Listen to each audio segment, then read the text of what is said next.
우리가 지금 뭐 보고 있죠? 열왕기 상 지금 보고 있는데요. 예. 이스라엘 북서쪽에 이렇게 보시면 여기 위에가 갈릴리 호수고요. 밑에가 이제 사해인데 밑에가 남유다. 그리고 여기 이제 북이스라엘이 있고 그 북이스라엘의 북서쪽에 여기에 아람이라고 있어요. 아람. 아세요? 아람? 예, 예. 아람 왕의 이름이 뭐냐면 벤하닷이에요.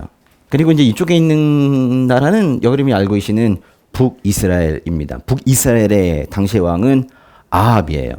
좀 어렵지만은 이 정도는 또 알아야지 또 오늘 얘기도 할 수가 있을 것 같아요. 열왕기상 입장은 다 이 두 나라가 싸우는 그런 얘기죠. 누구랑 누가 싸워요? 아람 왕 벤하닷과 북이스라엘의 왕 아합이 전쟁하는 이야기예요. 처음에는 아람 왕 벤하닷이 좀 이기는 듯 보였어요. 좀 더 힘이 센 것 같은 그런 느낌이 있었고 심지어는 그래서 아합을 조롱하고 뭐 그랬었는데요. 점점 시간이 지나면서 나중에 역전이 됐죠. 그래서 이스라엘 왕 아합이 결국 이기게 되었습니다. 그런데 이 전쟁의 결과가 놀라워요. 아합은 벤하닷의 군대를 아예 진멸시키지 않고 이겼음에도 불구하고 조약을 맺어요. 그래가지고 이 아합이 벤하닷을 그냥 집으로 돌려보냅니다. 그러니까 아합은 조약을 맺어서 경제적 이익도 취하고 나름 관용도 베풀어서 좋은 이미지를 가져요. 나는 사람을 풀어준 사람이다 라고 하는 어떤 거는 좋은 사람이라는 인식도 사람들에게 좀 보여준 거예요. 그리고 이 전쟁을 마무리한 겁니다. 그 장면 좀 보겠습니다. 열왕기상 20장의 34절인데요. 한번 읽어보세요. 그러자 벤하닷이 제안했습니다. 내 아버지께서 왕의 아버지에게서 빼앗은 성들을 돌려드리겠습니다. 또 내 아버지가 사마리아에 시장을 만든 것처럼 왕도 다메섹에 왕을 위해 시장을 만드십시오. 아합이 말했습니다. 내가 이 죄악 때문에 당신을 놓아 주겠소. 그리하여 아합은 죄악을 맺고 벤하닷을 돌려보냈습니다. 보세요. 아람에게 빼앗겼던 성도 돌려받고 아람이 수도였던 다메섹에 시장도 하나 만든대요. 남의 나라에 수도에 시장도 만든다니까 얼마나 좋은 딜입니까? 그죠?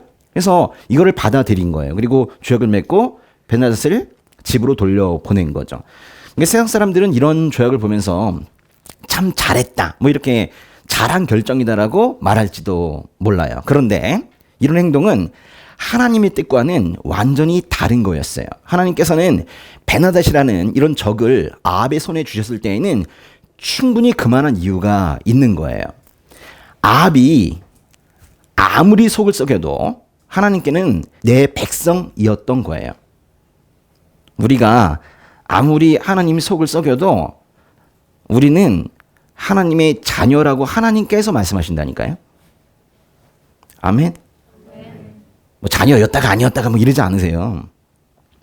그러니까 이게 좀 이해가 안 되는 부분인데 아합은 분명히 버려야 될 만한 자식 같은데 그냥 내 자식이다라고 계속 생각하고 계시는 거예요. 그래서 하나님께서는 아합을 이기게 하시고 하나님의 백성을 조롱한 벤하닷을 아예 진멸하기를 바라세요.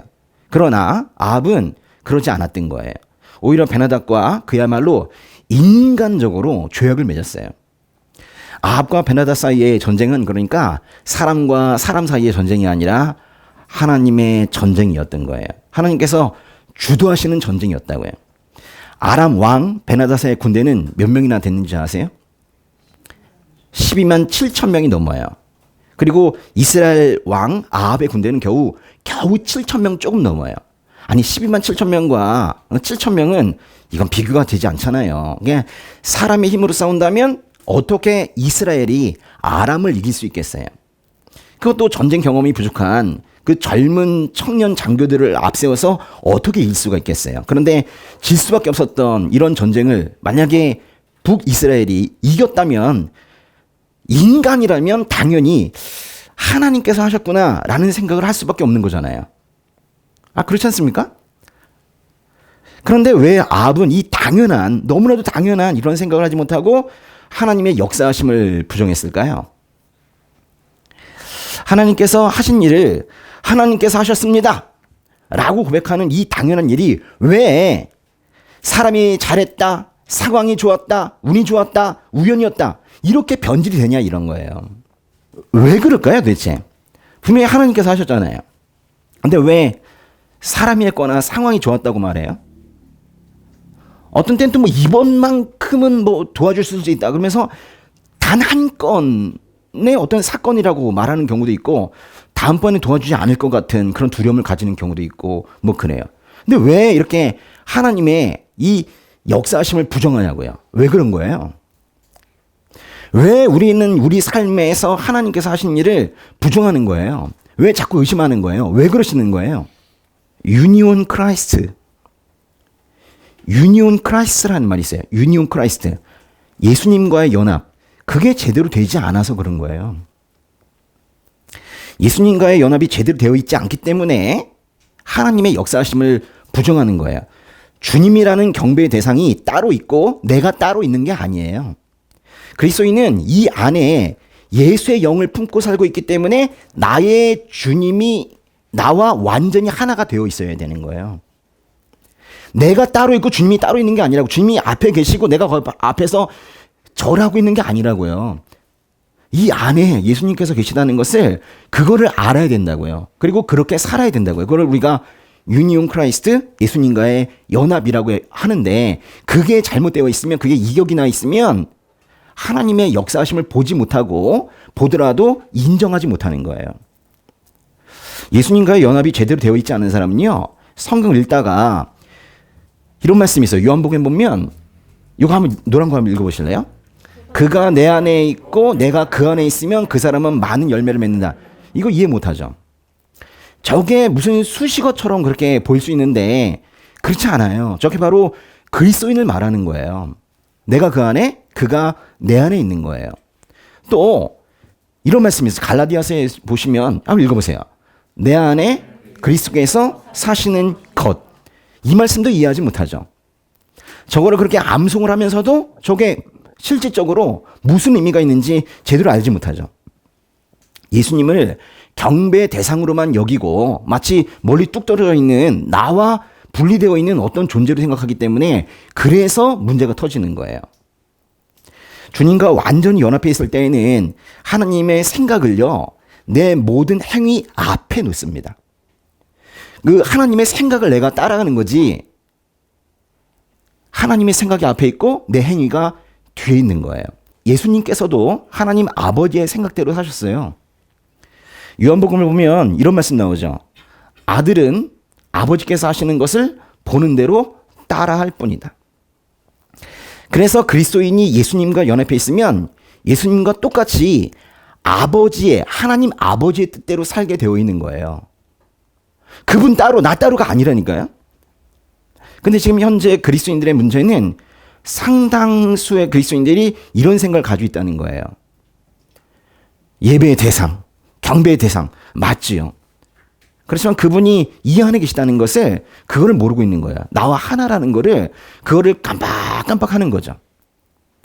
그런데 이 연합이, 그 제대로 이루어지지 않으면 정말로 하나님 생각 따로 있고 내 생각이 따로 가는 거예요.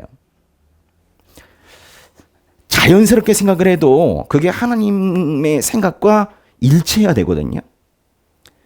그렇게 기도하고 그렇게 살아가는 거예요. 근데 늘상 하나님 생각은 뭘까? 나의 생각은 이건데. 이게 따로따로 가는 이유가 뭔지 곰곰이 생각해 볼 필요가 있는 거예요.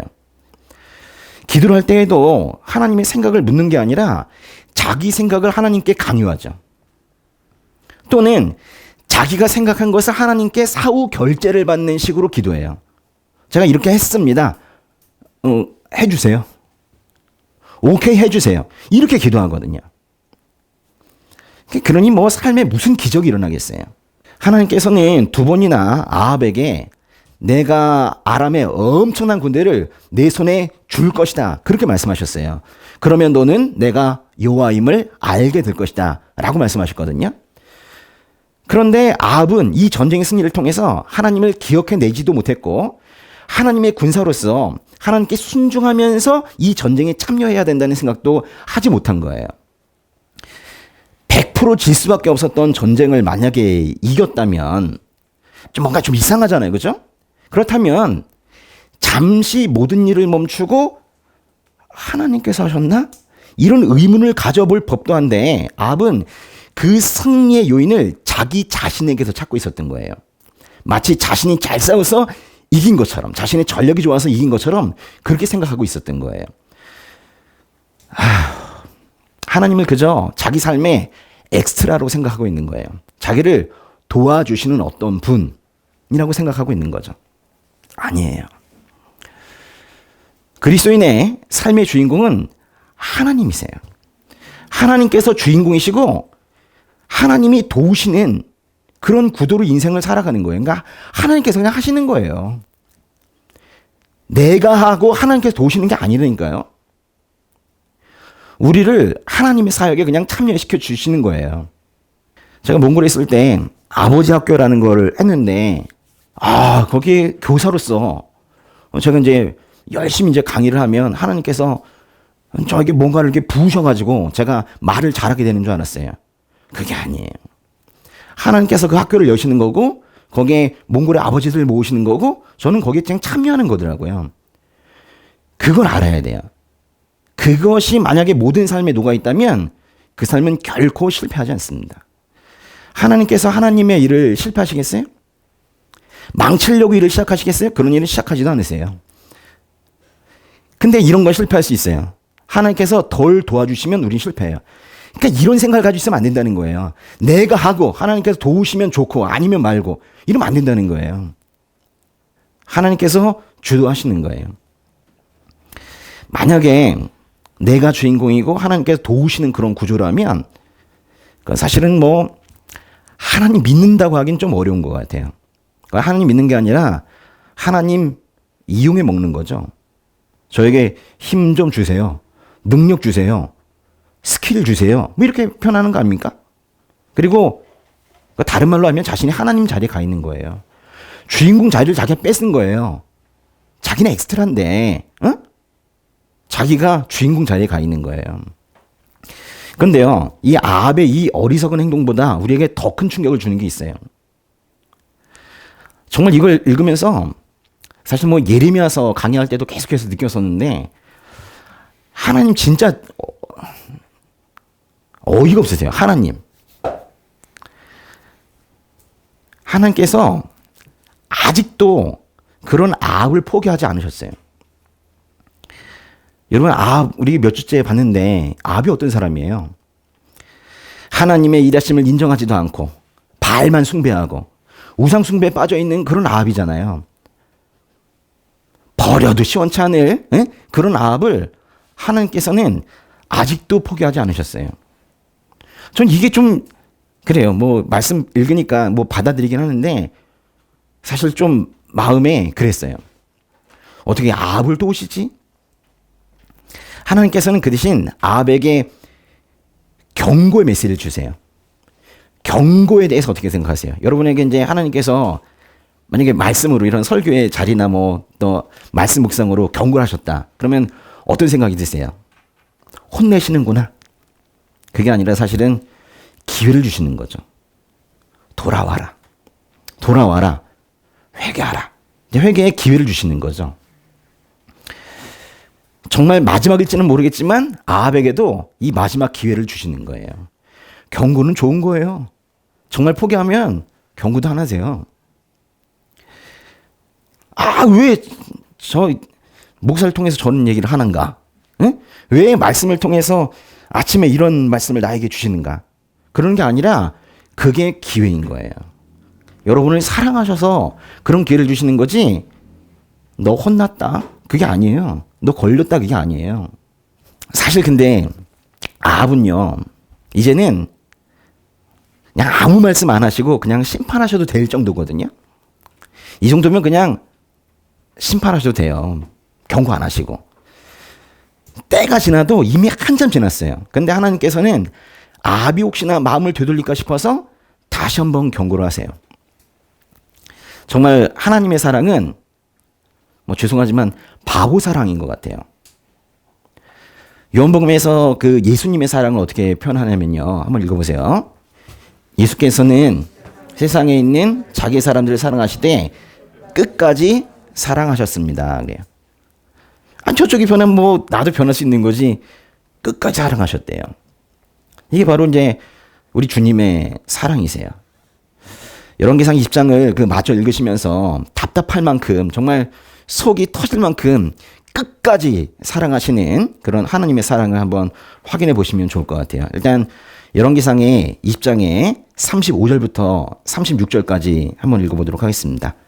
시작.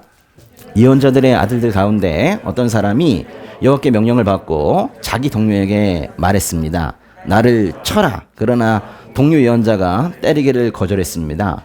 그러자 그 예언자가 말했습니다. 내가 여호와의 말씀에 순종하지 않았으니 내가 나를 떠나자마자 사자가 너를 죽일 것이다. 그러고 나서 그 사람이 나가자마자 정말 사자가 나타나 그를 죽였습니다. 예언자들의 아들들 가운데 어떤 사람이 여호와께 명령을 받았대요. 하나님께서 한 예언자에게 명령을 내리셨다, 그런 얘기예요. 근데 어떤 명령을 내리셨대요? 나를 쳐라. 아니, 예언자 둘이 있는데 한 예언자가 하나님의 명령을 받았다면서 하나님의 뜻이니까 날 치라는 거예요. 다른 예언자가 좀 이상하게 느끼지 않았겠습니까?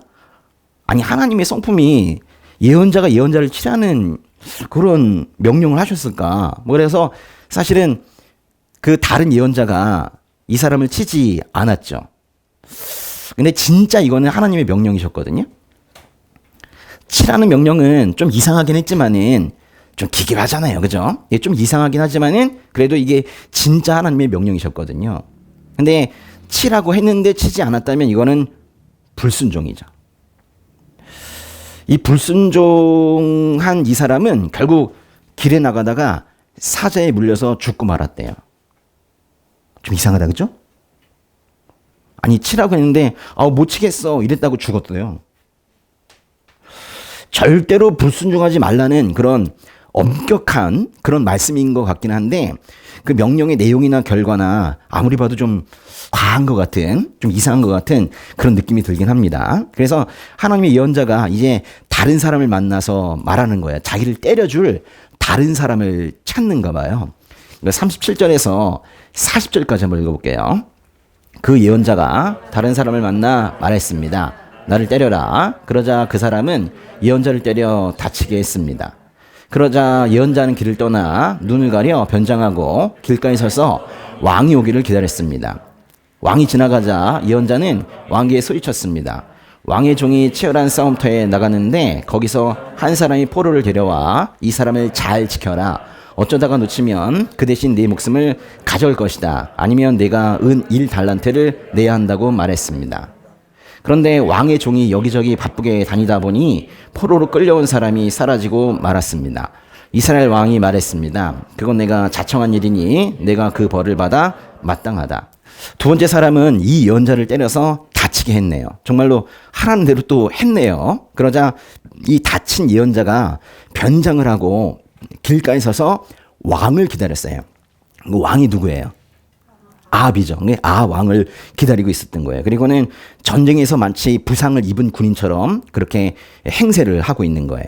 그리고는 자신이 전쟁터에서 포로를 한 명 지키게 되었는데 여기저기 바쁘게 다니다 보니까 포로가 어디론가 가버렸다고 아합 왕에게 말한 거예요. 포로를 놓쳤다는 거예요. 그리고 근데 자기에게 포로를 맡긴 사람이 말하기를 포로를 놓치면 둘 중에 하나인데 네 목숨을 내놓거나 또는 은 1달란트를 가져와라. 이렇게 벌칙을 만들었는데 이제 포로를 놓쳤으니 자기 어떡하냐는 거예요. 그러면 이제 포로를 놓쳤으니까 목숨을 내놓거나 은 1달란트를 내놓아야 되잖아요. 근데 당시에 은 1달란트는 평범한 군인이 절대로 내놓을 수 없는 금액이에요. 그러니까 우리를 치면은 뭐 몇 억 뭐 이런 거예요. 금방 내놓을 수 없잖아요. 그러니까 이 사람은 어떻게 해야 돼요? 죽어야 되는 거예요. 근데 왕이 뭐라고 그러는 거예요? 좀 무자비하게 말해요. 벌칙은 벌칙이다 이래요. 그러면서 그건 네가 자청한 일이니 내가 그 벌을 받아 마땅하다. 포를 놓쳤으니까 벌을 받으라는 거예요. 은 1달란트는 구하기가 어려울 테니까 죽으라는 거죠. 뭐 이런 게 다 있어요? 그러자 군인 행세를 하던 이 예언자가 아합에게 한마디 하는 거예요.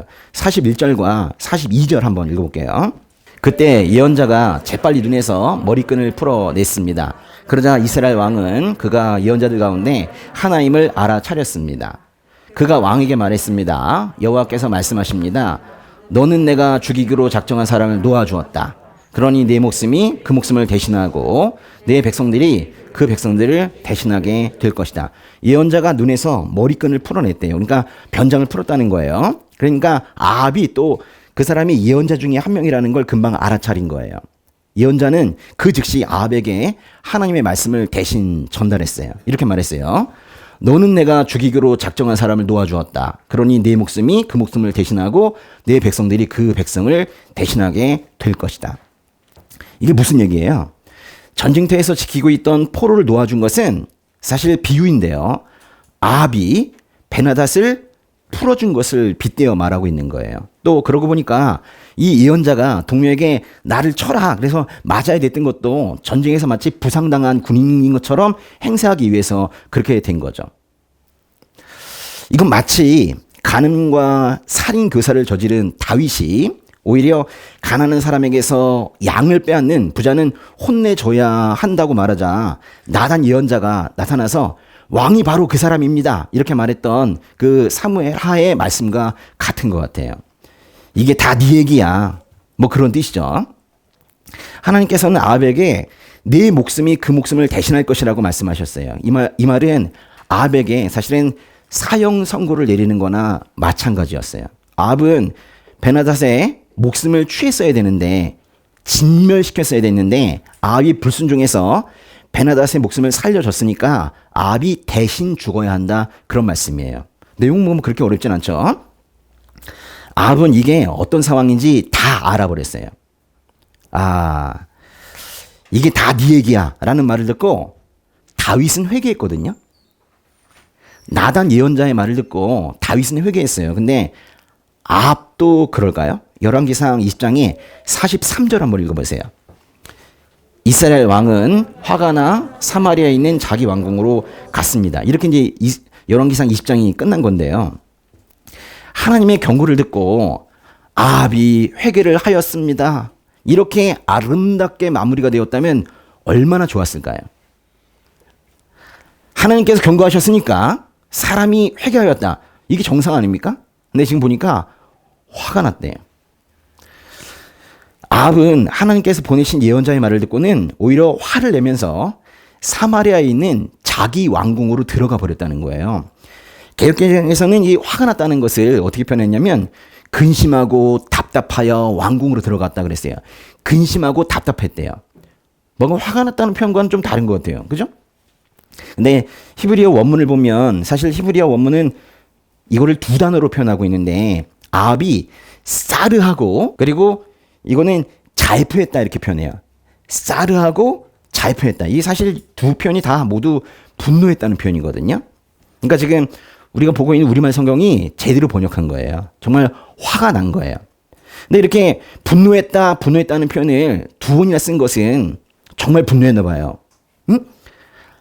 약간 이런 느낌이에요. 아주 기분이 나쁜 거예요. 이 말을 듣고는 하나님의 예언자의 말을 듣고는 아주 기분이 나빠서 신경질을 막 내면서 코에서 그냥 뜨거운 바람이 훅 나오면서 후 이러면서 사마리아 왕궁으로 들어가 버렸다는 거예요. 이게 지금 상황이 그런 겁니다. 하나님께서 보내신 예언자는 이 전쟁이 하나님께 속한 것이지 아합에게 속한 것이 아니므로 전리품과 포로 모두 하나님의 소유라는 것을 명확하게 말해준 거예요. 여리고 성이 멸망한 이후에 아간이라는 사람이 있었는데요. 아간이 진멸시켜야 될 물건을 취한 것 같이 또 사울이 아각뿐만이 아니라 양과 소들 가운데 가장 좋은 것과 살진 송아지와 어린 양들을 비롯해 좋은 것들을 없애지 않고 남겨둔 것과 같이 뭔가 이 사람의 생각으로 좋은 건 남겨둔 거예요. 그런 것 같이 지금 아합은 진멸시켜야 될 베나닷의 군대를 오히려 조약을 맺고 돌려보낸 거예요. 분명히 과거의 아간과 사울의 예를 알았으면서도 아합은 과거를 통해서 배우지 못한 거예요. 지나간 일들은 사실 잊어버리는 게 우리 삶에 이롭습니다. 그런데 결코 잊지 말아야 되는 과거도 있어요. 이런 거예요. 과거를 잊지 말아야 그 과거의 잘못을 되풀이하지 않을 수 있거든요. 아합은 하나님을 알긴 했는데 제대로 알지는 못했어요. 그러다 보니까 하나님의 말씀도 가볍게 여겼고 하나님께서 주신 승리를 잠시 기뻐했지만 결국 자신의 공로로 돌리기에 바빴던 거예요. 또 자신의 잘못이 지적됐을 때 너 잘못했어 그러면 잘못했습니다. 회개합니다. 이래야지 정상인데 그러지 않고 아합은 화를 냈어요. 그리고 씩씩거리면서 코에 이 뜨거운 발이 확 나오면서 자기 왕궁으로 들어가 버린 거예요. 하나님 앞에서요. 여러분 정말 똑똑한 사람이 있거든요. 스마트이죠. 정말 똑똑하다는 거. 헛똑똑 말고. 정말 똑똑한 사람은 잘 혼나요. 정말 똑똑한 사람은 잘 혼납니다. 어리석은 사람들의 특징은 고집이 세요. 아무리 혼을 내도 받아들이려고 하지 않아요. 고집만 세요. 그래서 누군가가 자기의 잘못을 지적했을 때 그 잘못 자체를 인정하기보다 그런 자기 모습이 자기의 그 결함이 드러나는 것을 드러나는 게 그게 기분 나빠요. 그래서 발전이 없는 거예요. 하나님께서 먼저 경고하시기 전에 먼저 자기의 죄를 들고 하나님 앞에 나아가서 고백하는 것이 우리의 태도여야 되겠는데 좀 늦다 하더라도 좀 둔하다 하더라도 최소한 하나님께서 경고하시면 그리고 죄를 지적하시면 그때는 아직은 기회가 있는 거거든요. 근데 경고하시는 그때가 바로 회개할 타이밍인 거예요. 군인으로 변장한 예언자가 와서 아합 왕에게 말할 때 아합의 죄가 드러났을 때 바로 그때가 회개의 타이밍인 거예요. 언제 회개해야 되느냐? 죄가 드러나자마자. 그게 바로 회개할 타이밍인 거예요. 그런데 예수님을 믿는다고 하면서도 회개할 타이밍에 회개하지 않고 분노하거나 외면하거나 고집을 부리거나 이런 일들이 너무 많은 거예요. 자신의 죄가 드러났을 때 회개하고 자신의 죄를 주님 앞에 정직하게 고백해야 되는 게 그게 그리스도인의 삶인 거예요. 그런데 사람들은 자기가 지켜야 되는 어느 정도의 이미지가 있나 봐요. 나는 최소한 이 정도로 보여야 되는가 봐요. 수준이 있는가 봐요. 그게 무너지면 죽나 봐요. 그런 사람들은 자신의 실수나 허물로 인해서 그 이미지에 타격이 오는 것을 절대로 참아내지 못해요. 그래서 요즘에는 교회에서 잘못을 지적하고 바른 길로 돌아오게 하려는 치리라는 것도 제대로 하지 못해요. 만약에 치리하면 가요, 딴 데로. 이러면서. 여기밖에 없냐? 이러면서 가요. 말씀이 양심을 찌르면 회개하세요. 물론 무분별한 비난이 있어요. 그런 비난에는 맞서야 되겠지만은 정당한 지적 앞에서도 자기 보호에만 급하고 툭하면 자기 방어가 나타나고 공격하지 말라고 맞선다면 그런 사람은 발전이 없습니다. 그건 똑똑하지 못한 거예요. 교회 나오면 다들 그렇게 말해요. 막 입 버릇처럼 말하는 게 있어요. 저는 죄인입니다. 근데 구체적인 죄가 언급이 되면 발끈해요. 정말로 죄인이라는 생각 안 하는 거죠. 자기가 부족하다고 얘기하면 부족하다고 말을 하면서 진짜 부족함이 구체적으로 드러나면 절대로 인정하지 않고 기분 나빠해요. 떠나죠. 아합처럼 화를 내요. 그냥 기분 나빠하고 신경질 내고 그러면서 화를 내요. 그리고 자기 방으로 들어갑니다. 바른 말씀 앞에서 떠나는 거예요. 요한복음에 보면 이런 말이 있어요. 한번 읽어보세요.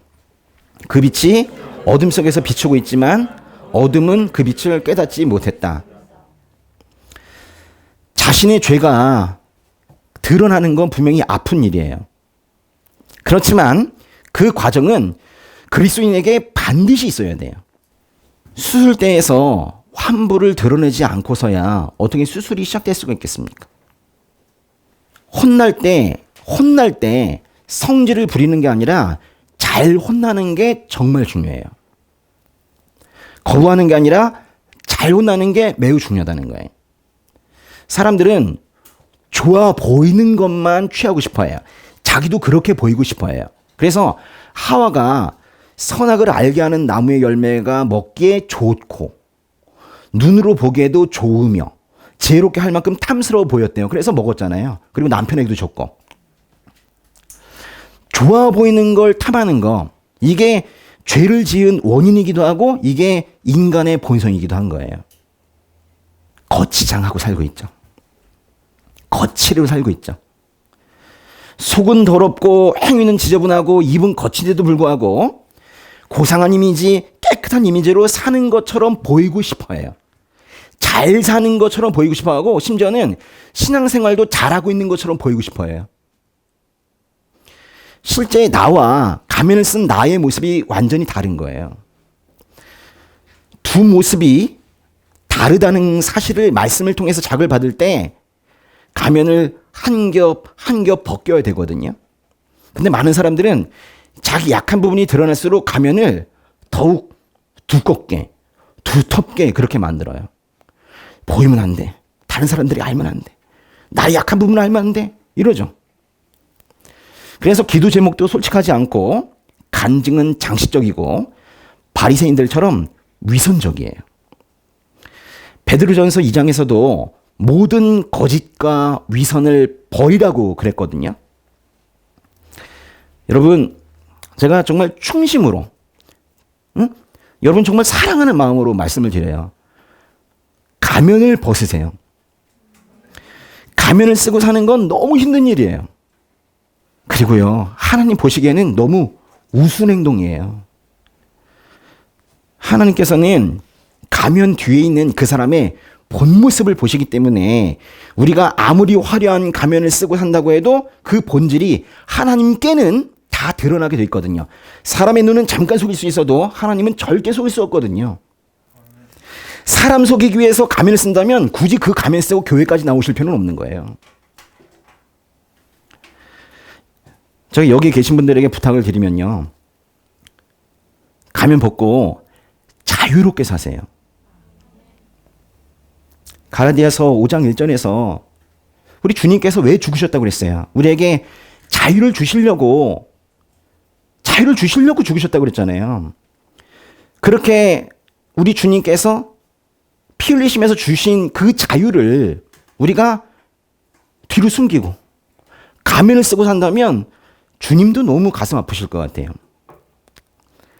자기 약한 부분이 드러나면 좀 어때요? 좀 어때요? 간음을 하다가 끌려온 그 여자를 돌로 쳐 죽여야 된다고 말하는 사람들에게 예수님께서 이렇게 말씀하셨죠. 한번 읽어보실래요? 너희 가운데 죄 없는 사람이 먼저 이 여인에게 돌을 던지라. 우리 누구에게 돌을 던질 자격이 없어요. 다 특별하시지만 다 죄인이에요. 우린 이곳에 말씀으로 찔림을 받고 회개하고 구원받아서 바른 길 가기 위해서 온 거지 자기 치장하고 자랑하기 위해서 온 게 아니에요. 코로나로 한 2년 동안 중단이 되었던 나눔이 있어요. 나눔. 우리가 예배 끝나고 나서 나눔을 하는데 사실 오늘 처음으로 하거든요. 저는 온리즈 공동체의 그 나눔이 정말 솔직해지기를 바라요. 여러분 나눔하실 때 다른 사람이 만약에 무슨 말씀을 이렇게 하면요, 절대로 토달지 마세요. 그거 달만한 사람이 없어요. 돌 던지는 거예요, 그게. 평가하지 마세요. 그리고 이런 것도 얘기하지 마세요. 아유, 나도 예전에 그런 경험이 있었는데. 그러면서 마치 훈계하듯이 그렇게 하지 마세요. 들으세요, 그냥. 잘 들으세요. 그래야지 계속해서 솔직하게 나눔이 있을 수 있어요. 그리고 공감하시고 조용히 기도하세요. 상대방은 그 연약한 부분을 드러내기 위해서 얼마나 큰 용기가 필요했겠어요. 그러면 저 부분을 좀 채워주시라고. 주님, 저 사람도 저와 똑같은 연약한 존재이니까 채워주시라고. 그렇게 기도하셔야지 자기의 생각으로 이렇게 하시면 됩니다. 제가 보니까 이렇던데요. 평가하거나 훈계하거나 그러는 거 아니에요. 교회는 그런 곳이 아닙니다. 또 기도 중에 하나님으로부터 또는 이런 설교를 통해서 말씀을 통해서 지적된 자신의 죄가 있다면 제발 아합처럼 화내지 마시고 잘 혼나시기 바래요. 잘 혼난다는 거는 혼날 때가 회개할 때라는 걸 아는 거예요. 회개하는 사람에게는 발전이 있어요. 그게 분명히 발전해요. 신앙적으로 발전해요. 삶에도 자유가 점점 커져가요. 왜냐하면 회개한다는 건요, 하나님의 마음처럼 죄를 미워한다는 거거든요. 하나님의 마음에 맞아가는 거예요. 하나님께서 제일 싫어하시는 게 죄예요. 하나님께서 정말로 극도로 혐오하시는, 가증스럽다고 말씀하시는 그 죄를 나도 싫어합니다 라고 고백하는 거거든요. 잘 혼난다는 건요, 근데 회개에서 끝나는 게 아니라 다시는 죄를 짓지 않는 것까지 말하는 거예요. 가늠한 여인에게 예수님께서 뭐라고 하셨어요? 읽어보세요. 나도 너를 정죄하지 않겠다. 이제부터 다시는 죄를 짓지 마라. 이 말씀을 꼭 기억하시기 바라요. 네, 기도하겠습니다.